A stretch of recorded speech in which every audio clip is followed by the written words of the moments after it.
I yield myself such time as I may consider. The gentleman is recognized. Mr. Speaker, House Resolution 824 provides for further consideration of H.R. 3773, the Restore Act of 2007, under a closed rule. The rule provides 60 minutes of debate. 30 minutes will be equally divided and controlled by the chairperson and ranking Republican of the Committee on the Judiciary, and 30 minutes will be equally divided and controlled by the chairperson and ranking Republican of the Permanent Select Committee on Intelligence. The rule considers as adopted another amendment printed in the Rules Committee report.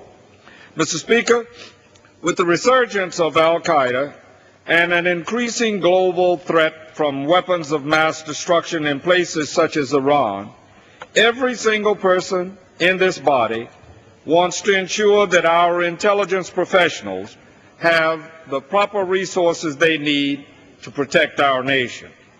As Vice Chairman of the House Intelligence Committee, I assure you that each and every one of us on that panel and others, Republican or Democrat, are working tirelessly and often together to do just that. But the government is not exempt from the rule of law, as our Constitution confers certain unalienable rights and civil liberties to each of us. After the terrorist attacks of September 11th, the Bush administration upset that balance by ignoring the Foreign Intelligence Surveillance Act law, establishing a secret wiretapping program and refusing to work with Congress to make the program lawful. Democratic members of the Intelligence Committee have been trying to learn about the Bush administration's FISA programs for years. But the administration, which has been anything but forthcoming, has sought to block our oversight efforts nearly every step of the way. When the administration finally came to Congress to modify the law this summer, it came with a flawed proposal to allow sweeping authority to eavesdrop on Americans' communications while doing almost nothing to protect their rights. The Restore Act, true to its name, restores the checks and balances on the executive branch, enhancing our security and preserving our liberty. It rejects the false statement that we must sacrifice liberty to be secure. The legislation provides our intelligence community with the tools it needs to identify and disrupt terrorist networks with speed and agility. It provides additional resources to the Department of Justice, National Security Agency, and the FISA Court to assist in auditing and streamlining the FISA application process while preventing the backlog of critical intelligence gathering.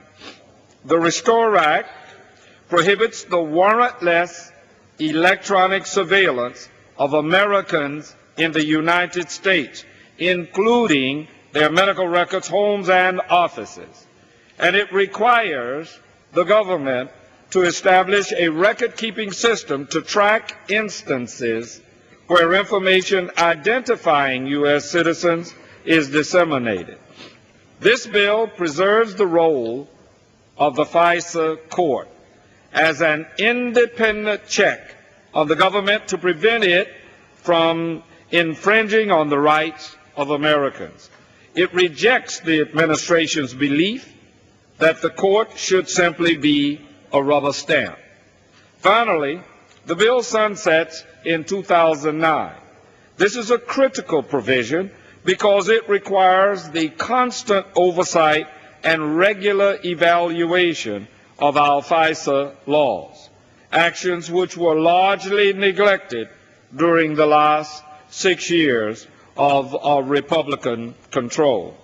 In so many ways, the underlying legislation is more efficient and effective than the administration's proposal, which passed in August. Mr. Speaker, as my colleagues know, last month we came to the floor on this bill. But when it became clear that Republicans were intent on playing politics with the security of the American people, we refused to take the bait.